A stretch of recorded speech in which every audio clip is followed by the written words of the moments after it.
Sasalubungin ka sa istasyon ng bus sa Maynila, Alice? Wika ni Sally nang nasa terminal na sila. Ang kaibigan ba ninyong ito ay lalaki o babae, Tia? Tanong ng dalaga. Hindi malaman ni Sally kung paano nito sasagutin ang tanong. Lalaki ang kaibigan ko, Iha, pero hindi ako nakasisiguro kung babae ang sasalubong sa iyo. Bahagyang nagdikit ang mga kilay ng dalaga. Kilala ko ba ang kaibigan ninyong ito, Tia? At saka, hindi ba nakakahiyang sa kanya ako tutuloy? Bago pa nakuhang sumagot ni Sally, ay nalingunan nito ang aircon bus na sasakyan ng dalaga na palabas mula sa garahe. Nakahinga ito ng maluwag. Mabilis na tumayo at dinampot ang maliit na maleta ni Alice. Ayan na ang bus, Alice. Halika at sumakay ka na. Nauna na itong salubungin ng bus kasabay ng ilang mga pasahero. Teka, Tia, paano ko siya makikilala? Pahabol na tanang ng dalaga. Kilala ka niya at lalapitan. Oh, sige na. Halos ipagtulakan ni Sally ang pamangking papanhik ng bus. Hindi na nakapagtanong pang muli si Alice dahil may mga pasahero nang gustong pumanhik sa bus at nakaharang siya. Pumanhik na siya at kinakabahang hinanap ng mga mata si Kevin dahil baka mamataan ng tiyahin. Nang umandar ang bus ay saka palang umalis ng terminal si Sally. Nakasakay na siya ng tricycle nang mapunang huminto sa di kalayuan ang bus. Wala sa loob itong lumingon at isang lalaki ang kilalang-kilala nitong nagmamadaling sumakay ng bus. Tumiim ang mukha niya at akmang hahabol pero nagbago ang isip. Tinungo ang opisina ng local telephone company.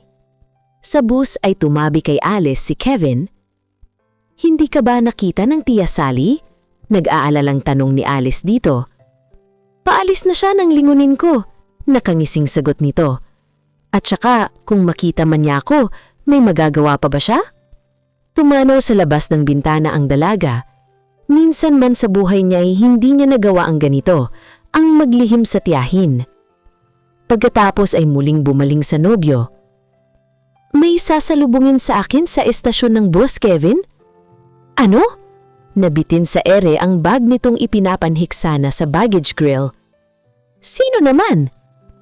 Hindi gaanong nilinaw ng Tia Sally. Sa kanila ako tutuloy. Anak ng... Mura ng binata na ikaningiwi ng dalaga. Padabog na inilagay ang bag sa lagayan. Hindi maaari yon, Alice. Paano tayo magkakasama? E di dumalaw ka sa bahay ng kaibigan ng Tia. Siguro naman hindi ako pagbabawalang tumanggap noon ng bisita at marahil ay ikatutuwa pa noon na may makakasama ako sa pamamasyal. Kung sa bagay, medyo huminahon si Kevin. Sino raw ba ang kaibigang ito? Beats me. Nagkibit siya ng mga balikat. Hindi ko na naitanong dahil lumalabas na ang bus. Another old maid friend perhaps. Amused na sagot ni Kevin na inakbayan ng dalaga. Nagpaubaya si Alice at hindi na sinabi sa nobyo na lalaki ang kaibigan ng tiyahin. Marahil ay matandang kaibigan din ng daddy niya nung nabubuhay pa ito. Siguro ay mag-asawa ang sasalubong sa kanya. Humilig siya sa sandalan at inihanda ang sarili sa kulang 4 na oras na biyahe pa Maynila. Nangangalahati na sila sa biyahe nang sa paglabas nila ng isang istasyon na hinintuan ng sila sakyang bus ay napuna ng dalaga ang isang itim na Mercedes-Benz na umaagapay sa bus. Pagkatapos ay biglang nagsalubong ang mga kilay. Tila yata kahawig noong Mercedes-Benz na nasa kanila noong kamakailan. Pagkatapos ay umiling din. Kamukha lang marahil. Nangiti siya ng lihim. Masarap sigurong sumakay sa ganoong sasakyan. Komportable tulad ng gamit ng lalaking bisita nila. Sa isang sandali ay pumasok sa isip niya ang mukha ng lalaki. Ang tila galit na pagkakatitig nito sa kanila ni Kevin. Pero agad din niyang inalis sa isip iyon at muling itinuon sa kutsing hindi naman gaanong lumalayo sa bus. Hindi sila mahirap at isa sa may mga sinasabi sa bayan nila ang daddy niya. Pero maliban sa isang pickup at owner jeep ay walang ibang sasakyan mayroon sa kanila. Kung sa bagay ay praktikal lang mga iyon sa paligid ng Niyugan at sa rough road sa bayan nila. Maliban sa daddy niya na modelong kotse ang gamit pag umuwi ng San Miguel. Subalit hindi naman ito nagtatagal at bumabalik din agad ng Maynila dahil sa trabaho nito sa kumpanya ng mga Valencia. Kung tutuusin ay hindi kailangang magtrabaho sa Maynila si Ramon. Sa niyugan lang ay magagamit na nito ang kaalaman, subalit hindi ang trabahong bukid ang gusto ng ama. Nang mamatay ang mama niya, ay lalo nang dumalang na umuwing San Miguel ang daddy niya. Sa pagkakaisip na iyon sa ama, ay may nahagip ang paningin na sa likuran ng kotse nang kabigin siya ni Kevin. Kung magtana na lang kaya tayo ngayon, Alice? Wika nito na nagpawala ng pansin niya sa natanaw. Ano ba ang sinasabi mo? Huwag na tayong tumuloy ng Maynila. Bumaba tayo sa susunod na bayan at magtana ng tuluyan. Ayoko nang iniisip mo, Kevin. Hindi ko magagawa sa Tia Sally iyon. Pinagkatiwalaan niya akong lumakad mag-isa pagkatapos ay gagawin ko iyon. Pumalatak ang binata. Alam mo, minsan ay iniisip ko kung mahal mo nga ba ako. Lahat na lang yata ng suhestyon ko ay ayaw mo. Maghanap ka ng trabahong maaari kong ipagkakatiwala sa Tia Sally at pakakasal tayo. Hindi na niya idinugtong ang sinabi ni Sally na mana lang niya ang gusto ni Kevin sa kanya. Hindi siya naniniwala roon.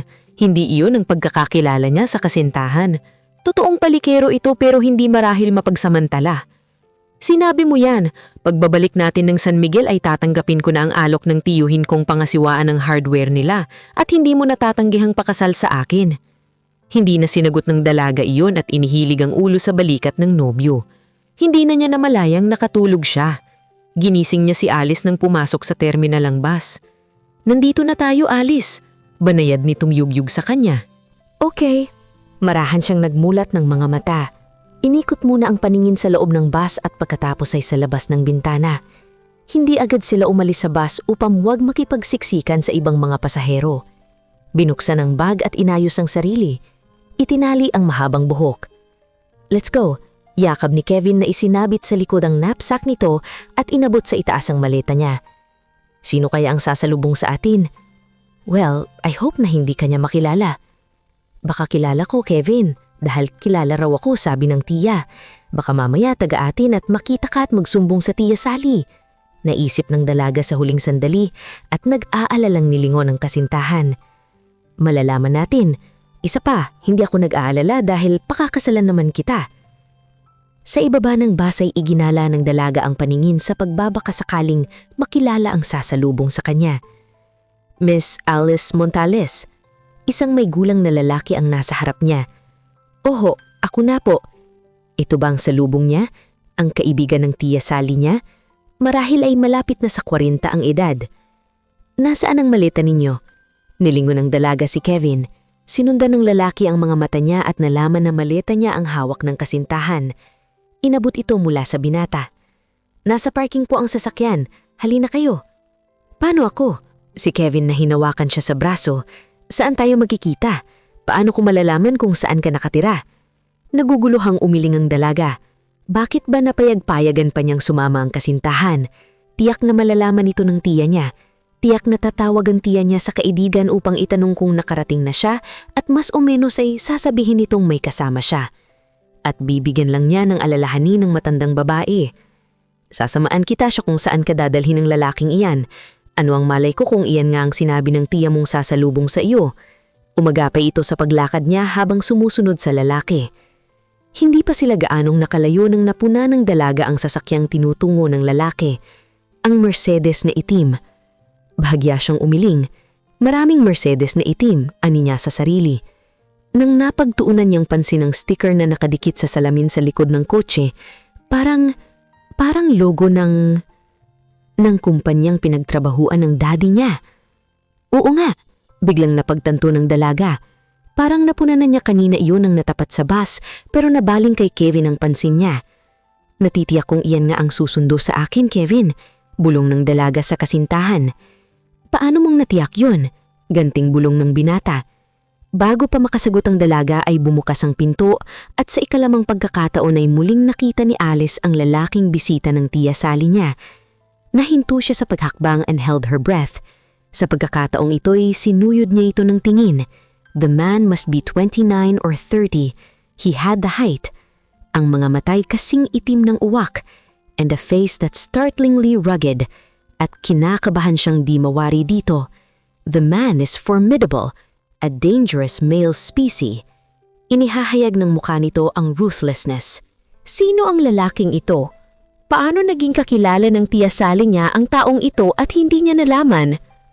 Miss Montales, bungad nito sa malalim na tinig, may bahagyang pagkaarugante. Ang mga matay sa kanya lang nakatuon na tila wala siyang kasama. Ako si Andrew Valencia. Andrew Valencia, agap niya sa sinasabi nito, ang may-ari ng kumpanyang pinagtatrabahuan ng daddy niya.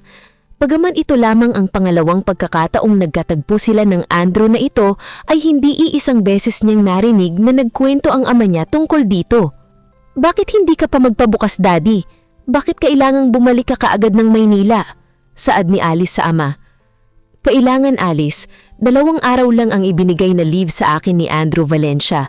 Ayokong maipatawag niya. He is ruthless and inconsiderate, wika ni Ramon. Baliwala dito ang mga taon na ginugol ko sa kumpanya. Hindi siya katulad ng among si Don Manuel. But you're not an ordinary employee, Dad. Protesta niya.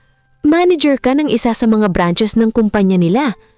Isang buntong hininga ang pinakawalan ni Ramon. Hindi mo siya kilala, Alice, iha. And I hope hindi darating ang araw na magkakilala kayo.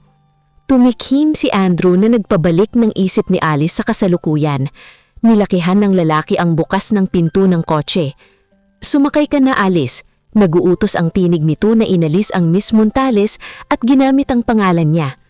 Teka, saad ni Kevin na humakbang pauna at hinawakan sa braso si Alice. Saan mo dadalhin si Alice? Kasama niya ako.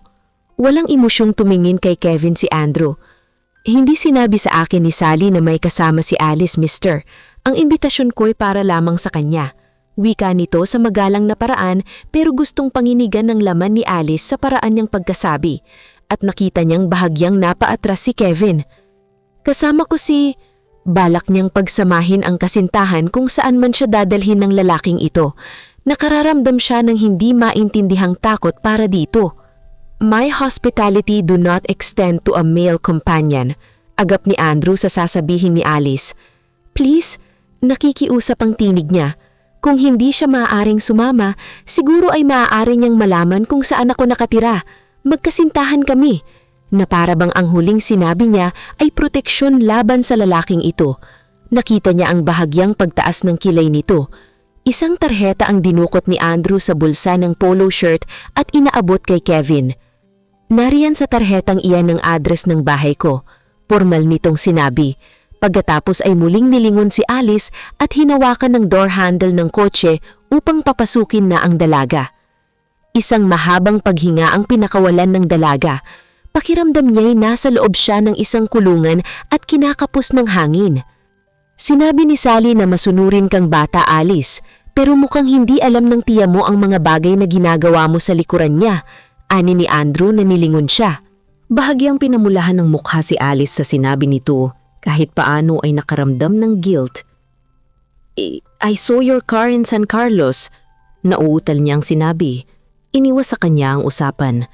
May sinadya ka doon o talagang alam mong sakay ako ng bus? I am in the middle of an important conference nang tumawag si Sally upang sabihing kasama mo ang lalaking iyon paluwas. Walang emosyong sagot nito. Nanlumo ang dalaga sa narinig. Nahihiya sa ginawa. Inuutos ko na lang sana kay Anton ang pagsalubong sa sinasakyang bus upang tiyaking naroroon ka hanggang makarating ng Maynila. Pero hindi ka kilala ng driver ko, kaya minabuti kong ako na lang. Napapikit ang dalaga sandali. Naguguluhan. I know you're an important person, Mr. Valencia. Hindi ko maintindihan kung bakit kailangan mag-abala ka ng ganito. Kung sinang-ayunan pala niyang sinabi ng katipan kanina na magtanan sila'y, hindi rin pala nila magagawa iyon. Mula pa kalahati ng biyahe ay nakaagapay na ang kotse sa kanila. Lahat ng pag-aari ko ay pinoprotektahan ko, Alice. Wika nito sa matabang tono, bahagyang naningkit ang mga mata. Hindi mo dapat ginawang umalis ng San Miguel kasama ang lalaking iyon. Napatingin dito ang dalaga. Anong ibig mong sabihing pinoprotektahan mo ang pag-aari mo? Tanong niya sa nangungunot na noo. Sa bahay tayo mag-usap. Final nitong sinabi at inihilig ang sarili sa sandala ng kotse. Maraming tanong ang naguunahan sa isip ng dalaga at sana'y masagot lahat iyon ng lalaking ito.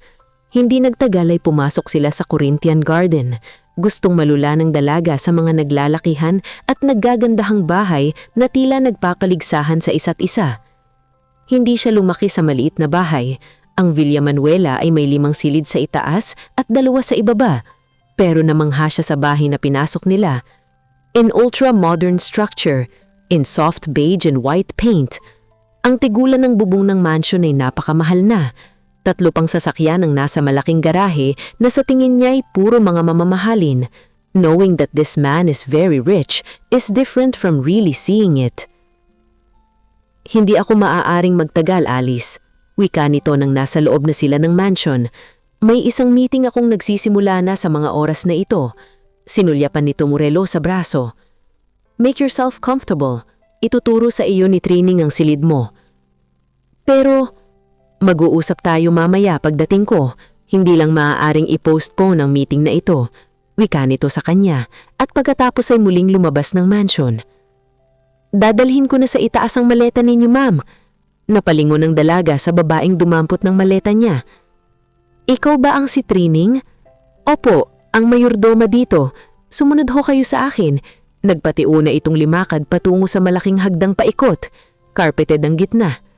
Hindi malaman ng dalaga ang sasabihin at gagawin. Sa pakilamdam niya sa nakalipas na mga sandali ay biglang nagbago ang buhay niya. Narito siya sa isang estranherong lugar na pag-aari ng isang estranherong lalaki. A man her father despised. Ang tanging pamilyar sa kanya'y ang logo ng kumpanya na hindi naman nagdadala ng kaginhawaan kundi ay lungkot. Buong buhay ng ama ay inukol sa kumpanyang iyon. Ang Valencia International Paper Products. Isang magandang silid ang binuksan ng mayordoma. Halos bumao ng rubber shoes niya sa carpet na light brown ang kulay. Brass ang double bed, ganun din ang mga night table. Comfort and luxury ang ibinabadya ng silid. Humakbang siya papalapit sa French window at isang malaking swimming pool na hugis paa ang nabungaran niya sa ibaba. Dito ba siya titira sa loob ng 1 linggo? Mabuti naman, Ma'am Alice, at nandito na kayo. Panahon na talaga para magpakasal kayo ni Sir Andrew. Ani ni Trining na nagpalingon sa kanya dito. Pakasal? Nalilito na saad ng dalaga. At dito na po nagtatapos ang kabanata ng ating kwento. Please like, share, subscribe for more updates. Maraming salamat po.